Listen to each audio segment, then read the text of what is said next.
Welcome to the EPG Pathshala program. My name is Dr. Saman Afroz and I'm a faculty in the College of Social Work, Nirmala Niketan.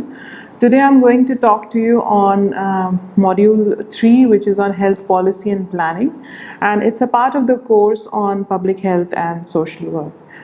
Now, to begin with, let us try to see what is there in this module. So this module is basically talking about health policy and planning. So to begin with, we are looking at various committees that have been instrumental in shaping health policy in India right from the time of independence. Then we are going to look at the first health policy that was formulated in 1983, and after that the subsequent health policies that have come up. And finally, we are also kind of critically analyzing each one of these policies. Now, to begin with, health and healthcare development has not been a priority in the Indian state. This has been reflected by the fact that there is low level of investment and allocation of resources to the health sector over the years. There is only 1% of GDP which has been dedicated to the health sector, and there has always been a declining trend in this. Also, another fact that shows the poor lack of concern of the state towards health is the uncontrolled and very rapid development of an unregulated private health sector, especially in the last 2 decades. And also the fact that the first health policy of 1983 came in after 35 years of independence is also a fact that shows that health has not been the priority of our state. Before the first health policy came in, health programs were directed by the 5-year plans. Central control over preventive and promotive programs like the disease control programs, MCH and family planning was there. But the curative care, that is the hospital and dispensaries, has always been funded by the state resources. Health planning, as I mentioned, we'll look at the role of the various committees that have been involved in health planning right from the time of independence. But before that, let us understand what health planning is. So, national health planning is defined as the orderly process of defining community health problems, identifying unmet needs and surveying the resources to meet them, establishing priority goals that are realistic and feasible, and proposing administrative action to accomplish the purpose of the proposed goal. Health planning has been in India has been based on various committees which have been formed right from the time of independence. These committees were formed by the government of India from time to time to review the existing health situation in our country and to recommend measures for further action. The recommendation of these committees have shaped the various health programs in the various 5-year plan periods. Now let us know more about these committees. The first and foremost committee that was formed for health planning in India was the SOKE committee. It was a subcommittee of the National Planning Committee set up by the Indian National Congress in 1938. Most members of this committee were part of the freedom struggle. The committee came up with several findings, some of which are: environmental sanitation is low in most parts of the country, malnutrition and undernutrition is present, health services are inadequate to meet the needs of the people. Malaria, TB, cholera, smallpox, dysentery, tetanus, these were the high prevalent diseases at that point of time. The maternal mortality rate and the infant mortality rate was again high. Medical services were scattered and inadequate, and not only in number but the kind of medical care they delivered. So, on the basis of these findings, the committee made recommendations of integration of preventive and curative function. Maintenance of people health is a state's responsibility according to the committee. It also suggested a need for training large number of health workers in practical community and personal hygiene, first aid, simple medical treatment. So it talked about training people from the community in health for the first time. And finally, it talked about integration of Ayurvedic and Unani system with the state health system after giving them training, which is still happening till now. on the basis of this recommendation. Now, the next one important committee, which is considered as to be one of the landmark committees in health planning, is the Bore Committee. Government of India appointed this committee. It was also known as the Health Survey and Development Committee, and this committee was formed in 1943, and Sir Joseph Bore was the chairman of this committee. The committee put forward the proposal for the comprehensive development of national program for health service for the country, and it recommended integration of preventive and curative services. It also talked about development of primary health centers in 2 stages. The short-term measure it suggested was that each PHC in rural area should cater to a population of 40,000. Secondary health center should provide supervisory and coordinating role. Each PHC should have 2 medical officers, 4 public health nurses, 1 nurse, 4 midwife, 4 trained dyes, etc. And as a long-term measure, the committee suggested setting up of primary health units, which are 75 bedded for a population of 10,000 to 20,000, and secondary units with 650 beds. District hospitals should be set with 2,500 beds. It also talked about changes in medical education, which involves 3 months training in preventive and social medicine to prepare social physician. This committee is considered to be a landmark committee in health planning, because the recommendations of the Bore Committee led to the formulation of the present day healthcare system in our country. The rural health services, which consists of a primary health center, sub-center, is based on the recommendations of the Bore. So various other committees also came up after the Bore Committee, and so they all made recommendations in one way or the other, which was used in the development of health programs later on. The Mudaliar Committee, which came up in 1959, it talked about strengthening of the services provided by the PHC. Now, the Chadha Committee, which came up in 63, talked about multipurpose workers who would take care of all the work related to basic healthcare, family planning, and vigilance work for malaria. Then the Mukherjee Committee came in 1965. It talked about delinking malaria from family planning work.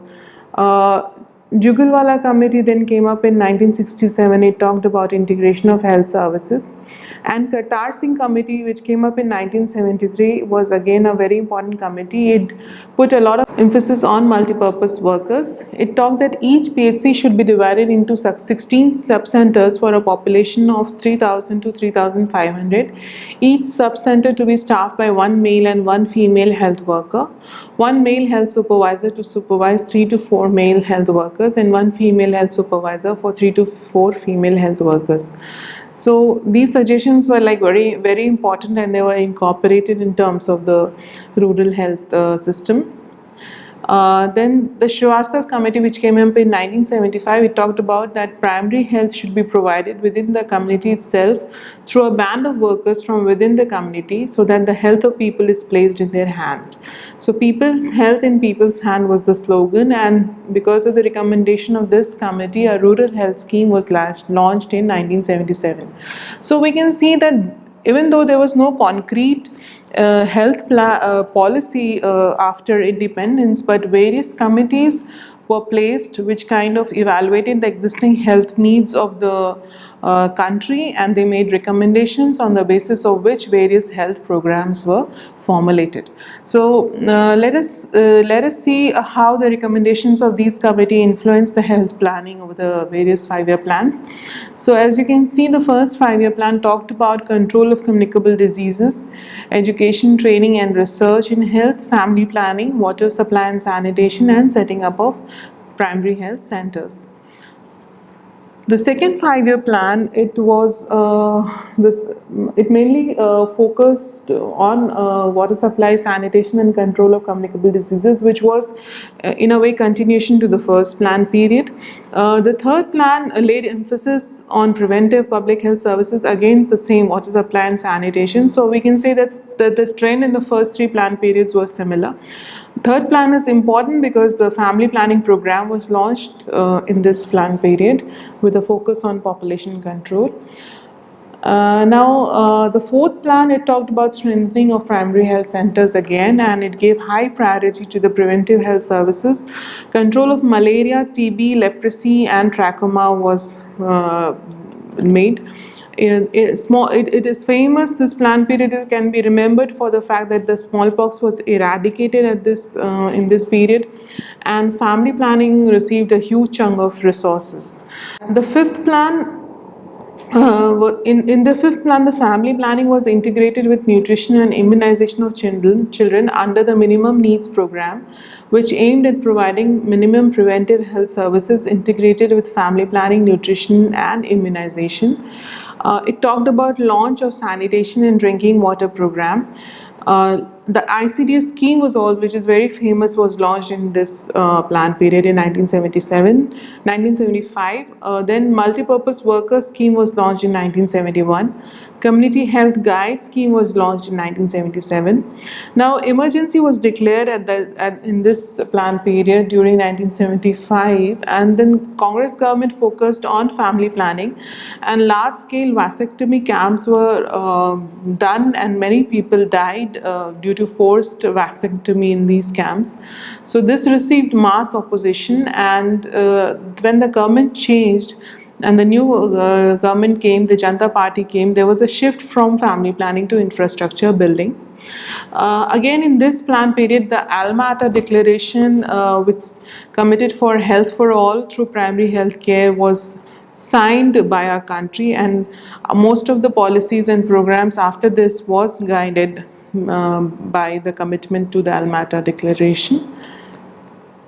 Now, the sixth plan is very, very important because the first health policy came up in this plan period, and it focused mainly on infrastructure building, community involvement, and universal primary health care to all the sections of the society. As I mentioned, it was directly based on achieving the commitment made in Alma Ata Conference, which was health for all.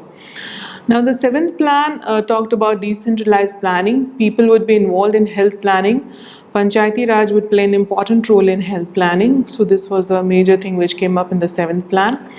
The eighth plan again is very important because it is at this time that the globalization, privatization, and structural adjustment program came in, and a lot of cuts were introduced in the welfare sector, especially health, because of which a lot of reforms were introduced in the health sector, which are termed as the health sector reforms. And after these reforms, certain new things came up in the health sector, which included privatization of health services, coming in of foreign multinational drug companies, which increased the cost of drugs. Then public-private partnerships came in. User fee were introduced in government hospitals. So this was a major shift, we can say, in the health sector, which occurred during the eighth plan. Now, the ninth plan talked about, again, consolidation of primary health centers and sub-centers. There was a focus on urban health issues, providing primary health services in urban slums. National Population Policy 2000 was declared. National Health Policy 2002 came in, the second health policy on health, which talked that the primary level care should be provided by the government and the secondary and tertiary level care should be provided by the private sector. Now, the 10th plan talked about improving the health status of the population by optimizing the coverage and quality of care and identifying the gaps in the infrastructure and management. There was again a focus on primary health care.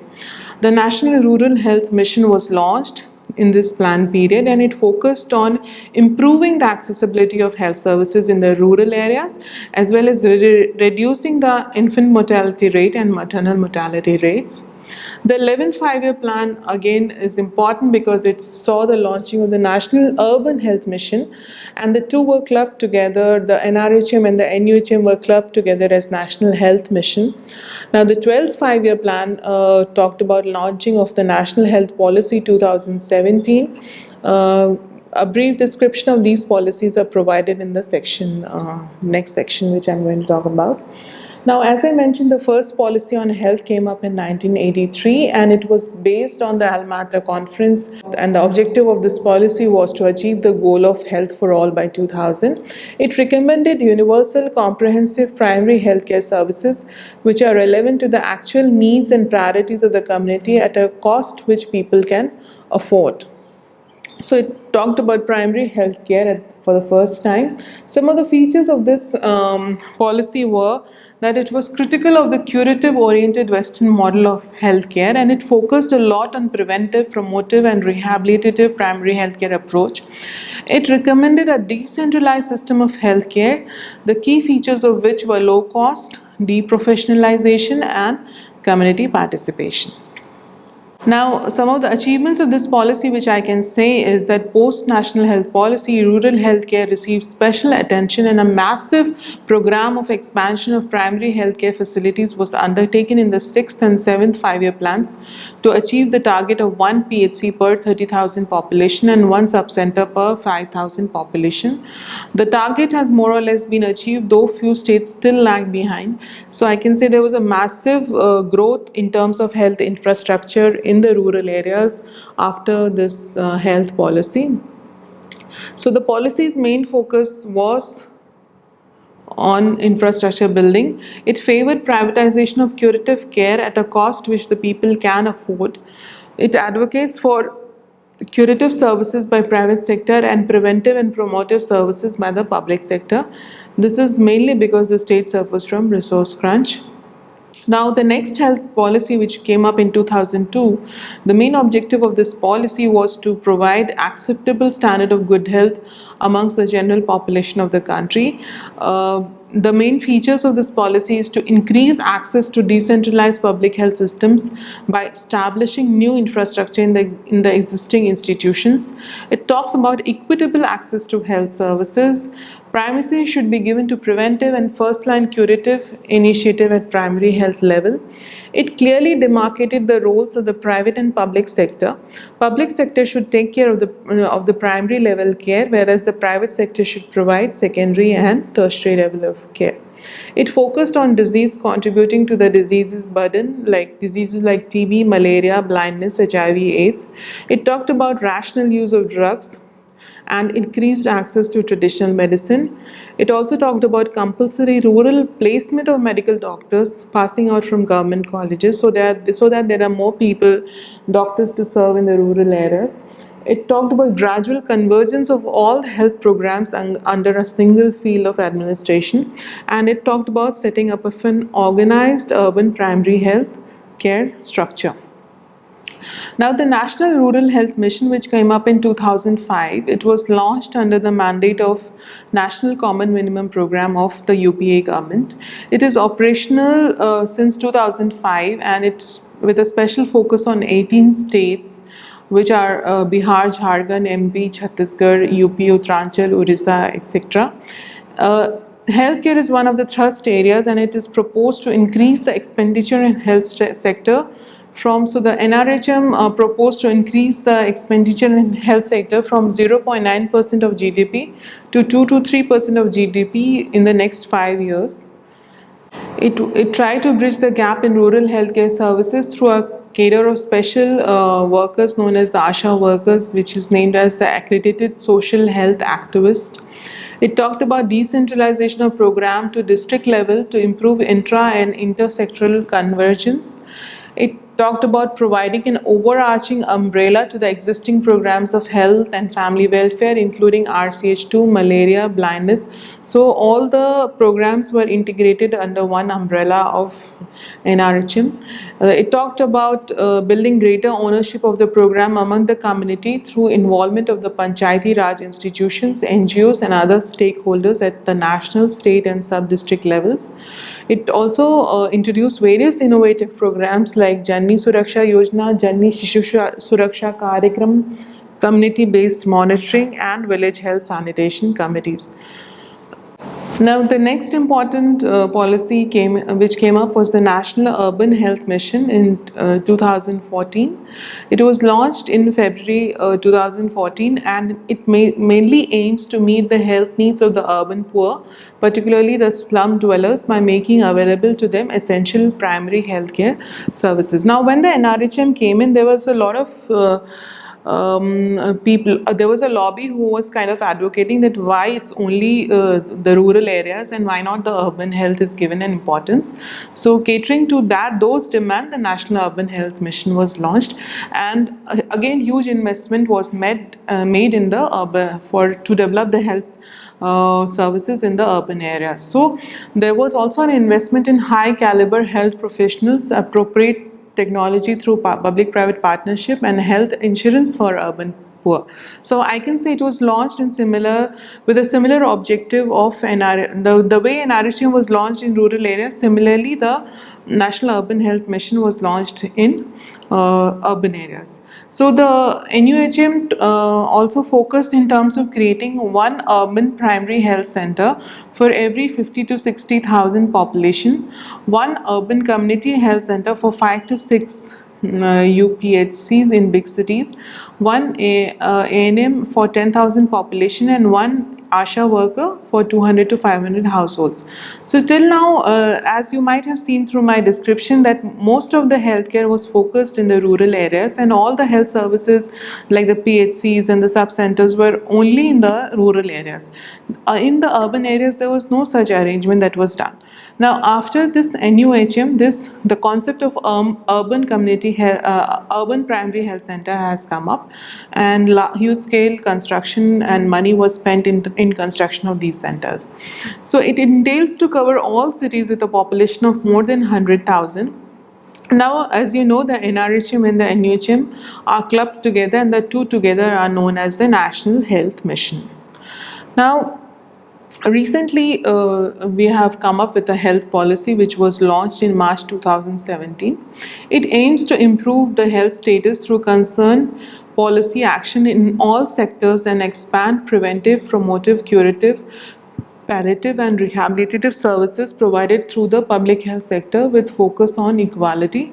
It aims to achieve universal health coverage, which is also mentioned in the Sustainable Development Goals. So we are trying to achieve the Sustainable Development Goal on health, which is to provide universal health coverage to all, and so we have directly taken it up from there.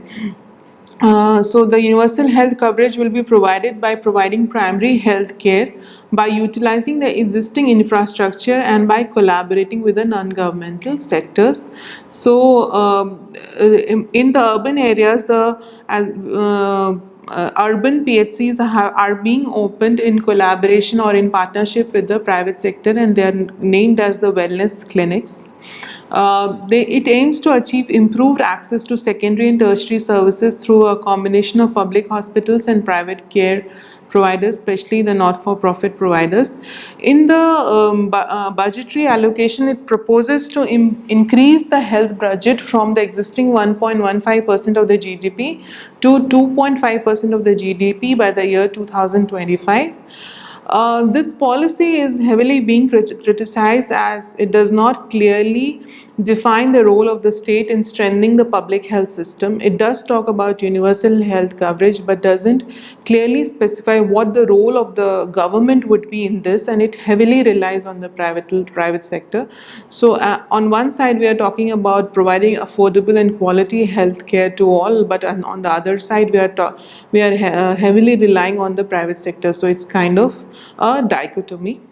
So to conclude, I can say that the health policies in India, they have come up with good vision, mission, and good strategies and good programs, but they have really failed to reach out to the really needy people and the BPL and those living in the rural interior areas. Because of many problems in the implementation of the policies and program.